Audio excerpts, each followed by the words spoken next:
Good evening, ladies and gentlemen. Welcome to this meeting of Denmead Parish Council's Planning Committee. And those of you who come to see us or speak with us will have an opportunity shortly, but we have to do some basic pre-work beforehand. So first of all, apologies. Any apologies? No. Okay, thank you. Right, and item 2, rising from the agenda, members and officers are invited to declare any relevant interests. Notwithstanding this item, members may subsequently declare an interest at any point during the meeting. Any interests to be declared? No. Okay, thank you. Item 3, minutes of the previous meeting. Receive and confirm the accuracy of the minutes of the planning committee held on the 19th of September. Any comments on the minutes? Show of hands for those who are happy that I signed them as a true record. Thank you. Councillor Jones didn't vote because he wasn't there.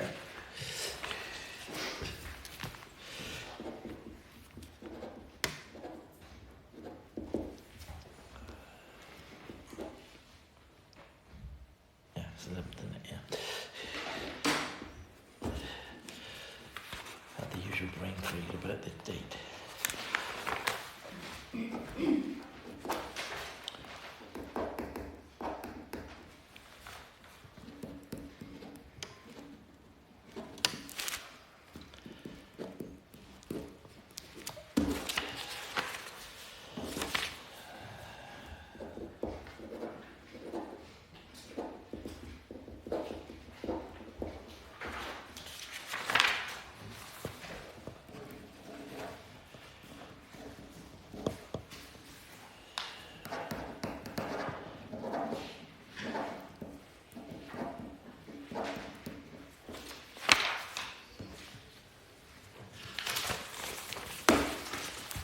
Thank you, Jeff.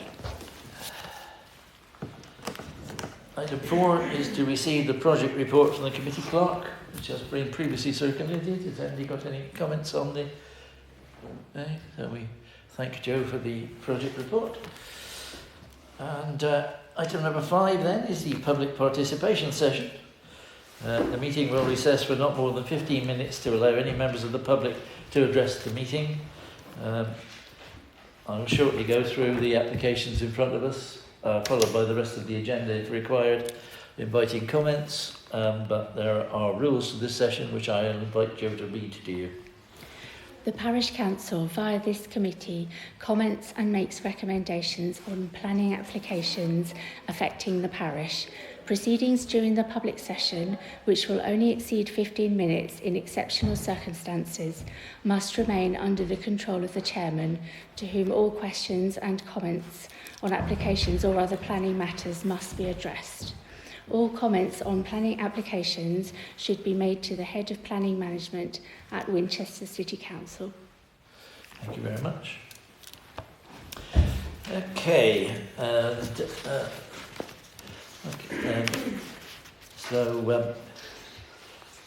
The first case in front of us is from Mr. and Mrs. Hopkins' application for land at the south of School Lane, Denmead, outline application for the phased development of up to 6 self-building custom house building plots, with all matters reserved except for access. Who wishes to speak on this matter? You would state your name just for the record. It's Linda Reed. And what I'm saying is I objected very strongly. I did actually submit my objection so that it could be read because it's quite lengthy. I don't propose to go through it. I did put a lot of effort into reading all the texts on the application and also clarifying the method that Winchester used to calculate self-build approvals, because that was being challenged. And I put that as a policy question and got the answer back that their method, which I included in the statement, has been approved by the national government level. So I was quite satisfied by that, because that's quite a big challenge as part of this application. So what I would say is, if you've read the document and you want me to talk about anything in particular, I'm happy to do so. I will say that Councillor Langford-Smith read it before I did and was very complimentary about how much research you had done, and I agree with her. And I have it in front of me, but I had no intention of reading it out. Oh, no, you didn't. And I should perhaps comment that as of 4:45 this evening, there were 92 comments on this application, 16 of which were in support and the rest were objecting, which I should have said perhaps before I invited comments. And I did actually check, and 3 of the supporters were out of the area and the rest were within the Havant, Portsmouth and Denmead area. So the majority were actually local. Thank you very much. I'm sure we all read your very well researched and reported comments, and hopefully Winchester will think the same. Anybody else wish to comment on that application? Mr. Rusbridger? I'm sorry. I'm Martin Cooper. Like Linda, I also submitted an objection, and I sent a copy to, it was Joe, so hopefully you've all had an opportunity to read mine. I don't have anything to add to that. However, I would like to make a few other points, if I may, some general points. I actually counted 19 supporters to the application, so I'm happy with your 16. Councillor Jones has just nodded and agreed with you, so I missed. Okay, but I thought that wasn't a bad result in general. However, of that 19, only 3 were in Denmead, and 2 of those shared the same address. There was one from Nuneaton, Bedford, Walsall and Winchester. All those were supporting the self-build concept, but none of them commented on the merits of this particular case, application that is, or the location. They probably didn't even know where it was or that it was a greenfield site. Most of the remaining 12 supporters were from Havant, Waterlooville and Portsmouth, presumably family or friends, and 2 of those didn't actually complete the reason for their support. They were left it blank. In contrast, I counted 76 objections. Every one of those objections was from a local person, not one was from outside the area. 76 people took the time to write an objection. There were themes throughout most of these that were repeated, the main one being that this was a greenfield site, outside the main settlement area and contrary to both the Denmead neighbourhood plan and the Winchester plan. Nearly all said it would destroy the greenfield site and its wildlife, and crucially set a precedent for the owners of all the other fields to follow. And soon that 60-acre site could become a housing estate. People like this area as it is, that's why they moved here in the first place. I've read all the comments, and what came over, and it has to be said, was there was some irritation amongst some that the applicants bought a field, know that it wasn't the building, and then try and get planning consent to build 5, now 6 houses, not once, but 3 times. There was a passion in these objections. The applicants aren't here tonight. I'm sure they're charming people, and many understand that they want to build their dream home and 5 other houses, but they're trying to do it in the wrong place.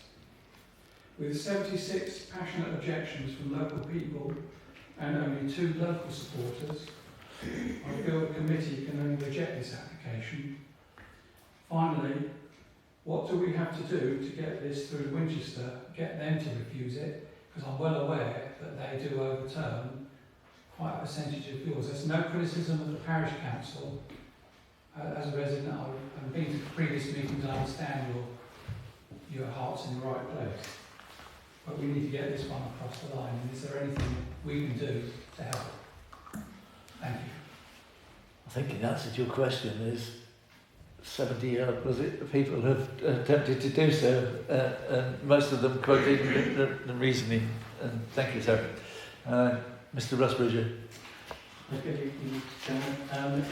I'm here representing the Village Association, and a lot of our members obviously are of similar mind, and basically underline what the gentleman has just said, that it is against Winchester policies, it is against the Denby Neighbourhood Plan policy, which is obviously a statutory instrument, and it is outside the development area. That the application is not sustainable, not being close to shops and facilities, etc. Therefore, this application fails to acknowledge these criteria. Also, that transport is obviously an issue because the lane is not suitable for higher. There's very few passing places, and unless an upgrade of the highways is part of the plan, then I think that also presents a problem. There is no pedestrian footpaths or street lighting. As has already been said, the applicants do not live locally, and that according to the statement of the community involvement, there was an online social media poll which was conducted, and only 19 local residents showed an interest in the self-build scheme, which really can't really be proved as shown as evidence of an electorate of more than 7,000 people. Of those 6 respondents were in need of discounted marketing sales housing, of which only 4 were seeking a self and custom built route to affordable home ownership. The site was previously used for equine purposes and was sold as such. It was not sold as building land and was sold on the condition that the land was not to be used for future development and is subject to a lawful development certificate issued by Winchester City Council, and I have the reference which I believe you have. So this certificate was the use of the land for equine purposes only. The conclusion, therefore, is that no local applicant purchases of the lands of which land was speculative and that had little regard or intention for the protection of the rural environment and the green open countryside. It is generally acknowledged that there was always a need, especially in rural areas, for affordable housing for the local community, but that is not the question. What is in question is the suitability of the site of this application in both planning law and in recognition of the strong local objection that this is not the right location. And it would also set a precedent for future applications. It is for this reason that the association would ask the planning committee to consider refusing this application. Thank you. Any questions? Anybody else wish to speak on the matter? Well, Michael Gregg, all I can say is that I agree wholeheartedly with what's been said already, and my wife put in a strong objection. Okay, thank you very much. Sorry, I think Councillor Brown was first. Just one comment on objections need to be on planning law. They can't be on emotive subjects. So the fact that someone doesn't live in this area and has bought a piece of land isn't really relevant to a planning application. Anyone can buy a piece of land and put an application in. Need to get to the actual facts of the matter rather than it's just a comment for objections. Winchester will only take account of factual planning law objections. And to add to your comment, anybody can put in a planning application on any piece of land, whether they own it or not, Yeah. including your garden. Right. I know you had your hand up again, It was Mr. Rusbridger, but Councillor Langford-Smith. No, of course. Thank you. Two things. It is frustrating when applications come back time and time again, but people are perfectly entitled to apply as many times as they wish, despite previous refusals. And the other point, just to say, Winchester do have a public session. If an application goes to committee, they have a public session where members of the public speaking in support of an application or objecting against an application, the council will hear members of the public speak. I think it's 2 minutes? No. Two minutes? No, It's 3 minutes. 3 minutes, but that's for everybody. Yes, so there is a period where you are able to address committee with concerns or support, obviously. Sorry, yes. I noticed that there's a still information form on there as well, and they have applied for exemption. So does that mean that the community wouldn't be entitled to any kind of SILCOM? Yeah, given the size, etc., then I'm not surprised at that. I think that's fairly normal for small sites. Councillor Brown? I think that's part of the paperwork now, isn't it? SIL form comes out anyway. Yeah. Okay, thank you, everybody. I shall move through the rest of the applications. Number 2 is Mr. and Mrs. P. Rogers at 57 Old River for an erection of a store to the rear garden. Does anybody want to comment on that one? No? Okay, and then number 3 is Mr. and Mrs. J. Johns application at Handel House, Uplands Road, to an oak tree to crown raise up to 4.5 to 5 metres from ground level. And the tree has a naturally high crown. Remove any major deadwood. Crown reduce the whole tree by 1 to 1.5 metres to a suitable growth point, some longer lateral limbs, and this will maintain distances away from the buildings. Anybody wish to comment on that one? Okay, no? Any other item on our agenda anybody wishes to comment on or ask us a question on? No? Okay. I'm not that surprised, but thank you very much anyway. So I'll now close the public session. The committee will consider the planning applications in front of us, and the first one in front of us is the application of Mr. and Mrs. Hopkins, land south of School Lane. I will add one extra comment for the members of the public to note they can keep putting in applications, but they have to be slightly different every time. They can't say, oh well, you turned it down last month, I'm going to put it in again. There has to be some difference. In this case, I think this time it's gone from 5 to 6.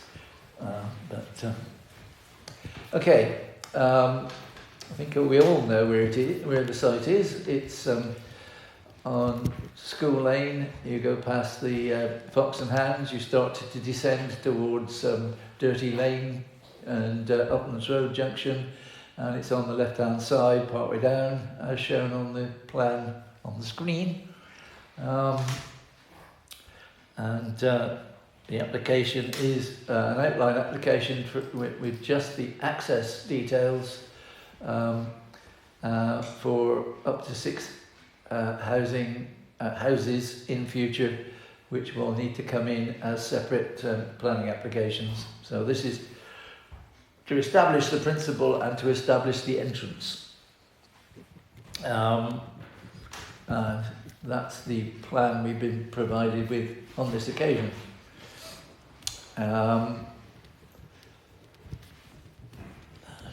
Basically, there's comments from the Highways Department saying that given the visibility displays they have been provided, they have found no reason to object.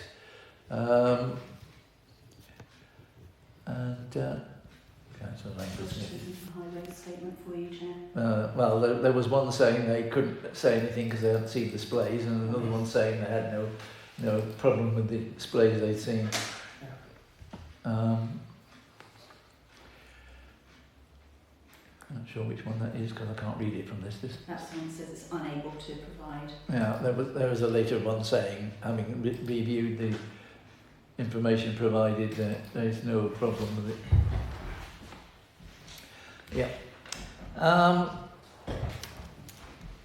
So that's the basic facts of the matter. I wish, if we could go back to the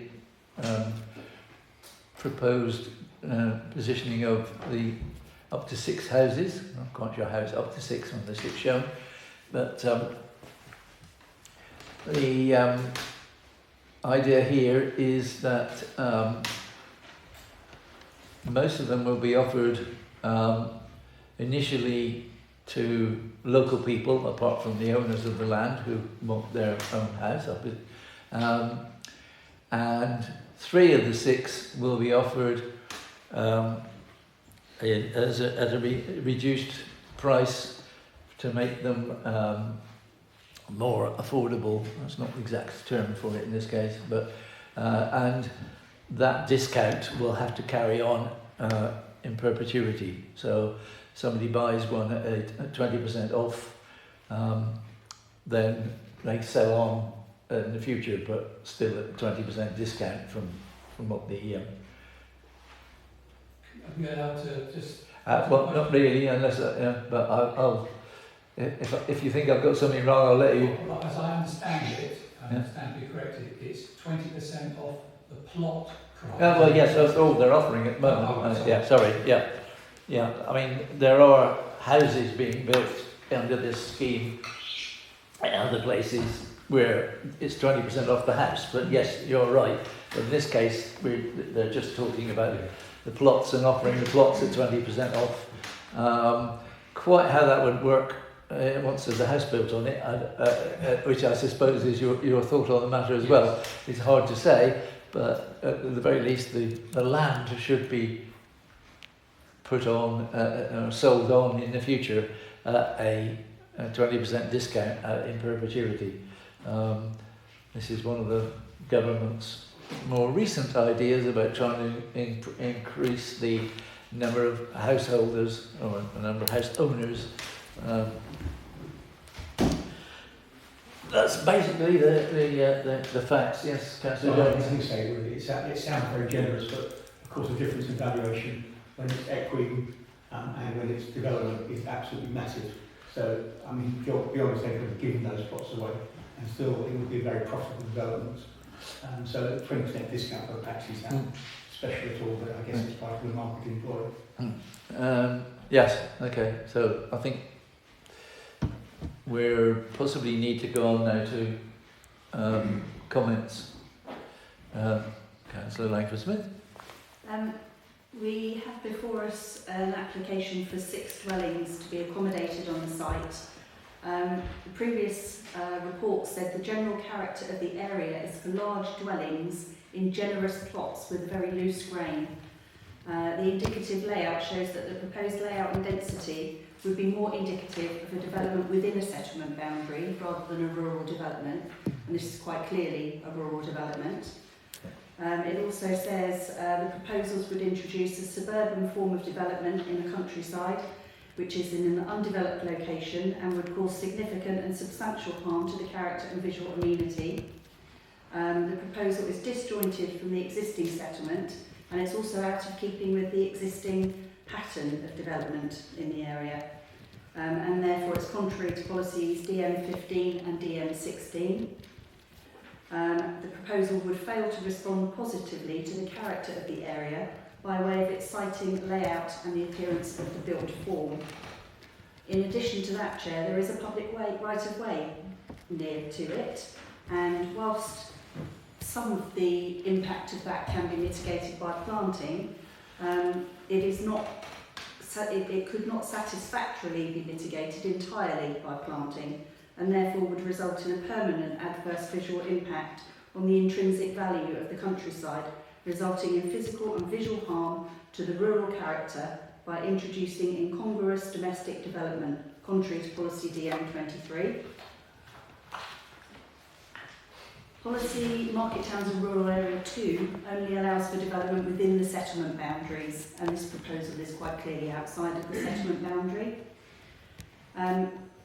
Market Towns and Rural Area Policy 3 allows for small infill development along continuously developed road frontages within settlements that have no clearly defined settlement boundary.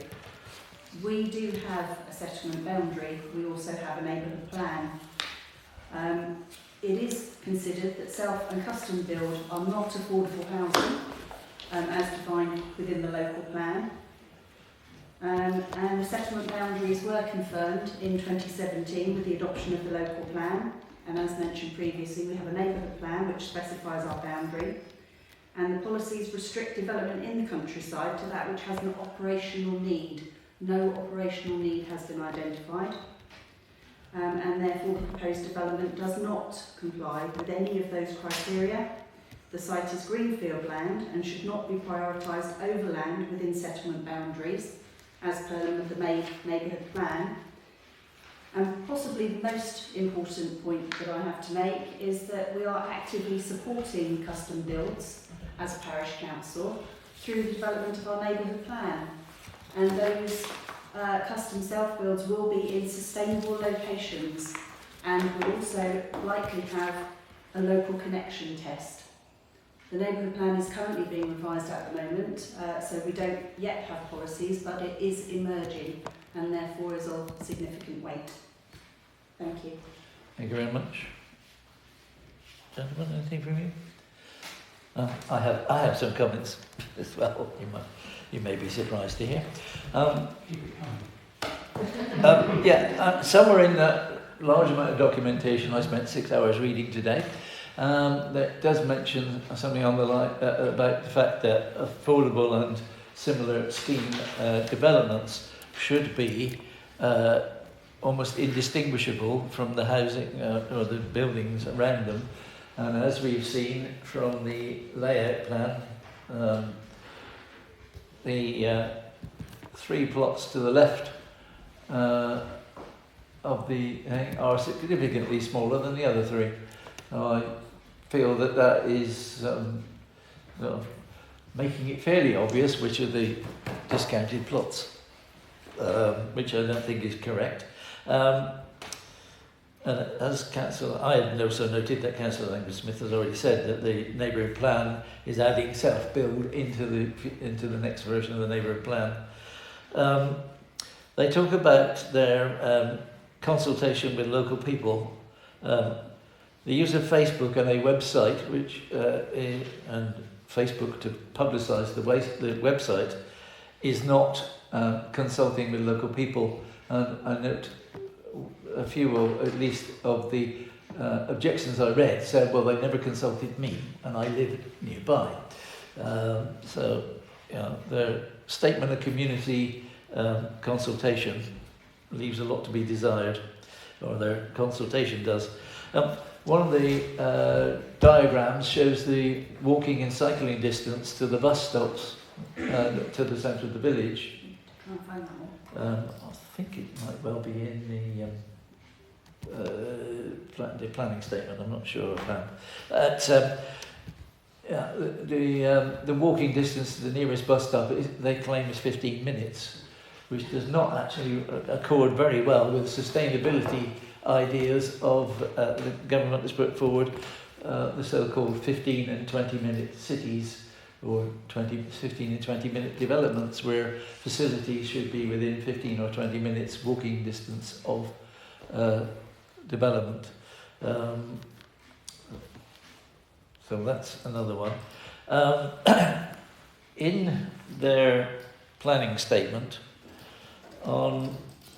they reference MTRA4 and effectively admit that this plan does not meet any of the requirements of MTRA4 for development in greenfield. They also list the various acts about self-build and custom house building. And then and here I think is a problem they have had using a planning consultant that isn't local. The consultant has gone through listing all the suitable sites that they found in the neighbourhood plan, which were inside the development, and basically say they're all not available, and therefore on page 36 of the planning justification document, they say resultantly, it is considered that the application proposals are compliant with policy MTRA2, since, although the proposals are located outside the settlement boundary, there is no suitable alternative sites within the settlement boundary. This is actually incorrect, because their consultant has decided that, for instance, the land at Green Lane in Denmead is in use and not available because it has a care home on it. That is not the piece of land in Green Lane which the neighbourhood plan accepted as a development site because it's inside the development boundary. And there is another one which they haven't even found or listed, which I won't help them with. So there are at least 2 sites within the development boundary which are available. Well, they are not built on, and whether they're available from the landowners is another question. But so their statement that MTRA4 doesn't apply is incorrect, because MTRA4 does apply because there are at least 2 development sites within the development boundary. So their suggestion that MTRA2 applies is incorrect in my opinion, or I think should be in our opinion. I think I've spoken enough. I think I've covered everything that other people may not necessarily have covered. So, Councillor Brown. The application was turned down on appeal with 5 properties on it. They've now added another property to it and make you think that it's a better situation. They've actually made the situation worse by adding another property, and I cannot see any justification as to why it would be not rejected again by Winchester and then at appeal. Yeah, thank you. Councillor Jones. I think probably the only other point is the one that you very kindly mentioned, which is their interpretation of Winchester's self-build numbers is completely wrong, and I think that's a very important point to emphasise. Yeah. Oh, that reminds me of another point, which I think I made in the last application. Is their complaint that because neither Winchester nor Denmead have allocated a self-build site, this one should be allowed. Well, Denmead is not in a position to allocate a self-build site until the neighbourhood plan is updated, and only then, if the neighbourhood plan has to allocate extra housing, and how the developing Winchester local plan says that any development on Greenfield will not happen before 2031. And whether or not Winchester are in error in not already allocating such sites in the Winchester district, which, should they wish to, they could have done in the past but can't at the moment do in Denmead. It is not Denmead's problem that Winchester have not made that allocation. So the criticism of Denmead is unfounded in that sense, because we have a neighbourhood plan. It is being updated, but as things stand, this site still won't go ahead in the local, in a near future. Then, shall I say? It may something may or may not be added to the updated neighbourhood plan. We are looking to do so. I think we've all commented sufficiently to say that we're all wishing to object to this. I suspect we will all wish to strongly object to it, and even though with 92 comments it will automatically go to committee, I think we should actually say that we wish it to go to committee if the officer is minded to pass this. So you've got a lot of comments there, Joe, including Mrs. Reed's helpful one. So I propose and look for a seconder that we strongly object with a move to the committee to this site unnecessary in our countryside? Councillor Brown seconding. A show of hands then, please. And thank you very much. That's unanimous. And thank you, ladies and gentlemen, for coming. Yes, Councillor Brown. Can we ask that our, hopefully the chair of this committee and our district councillor will speak on the village's behalf at the meeting, because then it gives us more time at the meeting. Yeah. Yes. Okay. Yeah, as I say, with 92 comments, anything more than 8, they're supposed to take it to committee. With 92, I think they would anyway, but we've asked for it. And I'm sure our district councillors will ask for it if necessary. So, thank you, ladies and gentlemen. You're welcome to sit and listen to the rest of the meeting. Can I say I did actually confirm it's going to committee. Yeah, I did that okay. with the case officer. Yes, thank you, Mrs. Reed. As I say, you're welcome to stay and listen to the rest of the meeting, ladies and gentlemen, but if you wish to leave, you're quite free to leave as well, and we'll carry on. Number 2 is Mr. and Mrs. P. Rogers' application for an erection of a store to the rear garden of 57 Old River. And Thank you. I think we just need a plan. Thank you. Plan and an elevation, Councillor Langford-Smith. Thank you very much. Thank you. Thank you. So, 57 Old River, is almost as far in as you can get in Old River. 59 is probably the last. Next to 59 is the footpath, for those who know it, that goes up through Old River and comes out past the school. So, there's 3 detached houses there in a private driveway, and that's the applications for the middle one, where you see the red mark, and that's basically what it looks like. Door on one end, 2 windows, and 2 blank things. Councillor Brown. I presume they have no permitted development rights, and which is why this has had to come to planning. I suspect they might have used them, I think. From the plan, their neighbours already have structures in their buildings that are a very similar size, so Yeah. I would propose no objection to it. Okay, Happy to second that. okay, that's unanimous then. No objection. Number 3 is Mr. and Mrs. J. John's application for a crown raise and crown reduce a tree, and I've just realised that I took some photographs, and I'm not sure, don't think I remember to copy them into the folder. I apologise. I can pass my phone round. We have actually had a comment email come in from the residents of Handel House and Lawnswood, the house next door, because it's between the two. There is a drawing. There's the 2 houses. And I apologise for not doing the photo thing. I did upload them to my computer, I just forgot to upload them to our...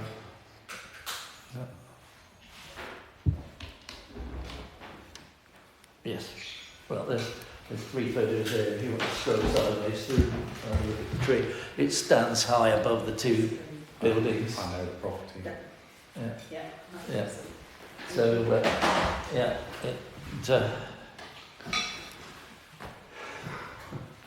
just thought Joe might want to see it. So that's it. The application is to ground raise it to 4.5 to 5 metres. It's quite a tall tree. I suspect that it's several metres up, and to reduce it by 1 to 1.5 metres to keep it away from the buildings. Councillor Brown. I find that comment very amusing, shall we say, because Handel House is effectively a new build. It's only been in probably less than 10 years, and the owners previously tried to have all the trees taken out because they didn't like them because they shaded the garden. I would propose we leave it to the tree officer at Winchester because we have no knowledge of what it will do to the tree.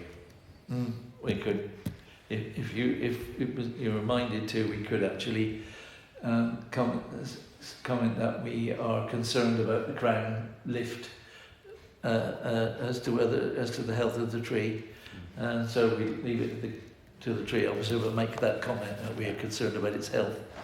Yeah. Have you been happy with that one? In fact, we looked at the decisions when they come up later. One of them was we left it to the tree officer, and it was the application was rejected. So it's not an automatic.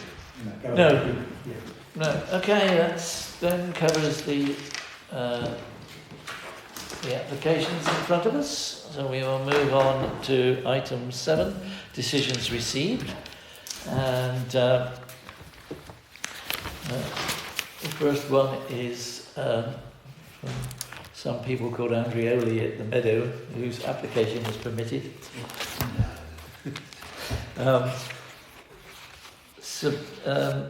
St Michael's Hamilton Road, which was the development where they had moved the garage from being attached to being separated by a covered walkway. We asked for it to go to committee. It did. I spoke at the committee, and the committee permitted it because that's what the officer told them to do. The Little Oak Tree Cottage Apples Lane extension and alterations were permitted, and we hadn't objected. And as Councillor Jones has just mentioned, Linden Lee Uplands Road, we left the tree at the front, which is leaning, decision to the tree officer, and he refused it.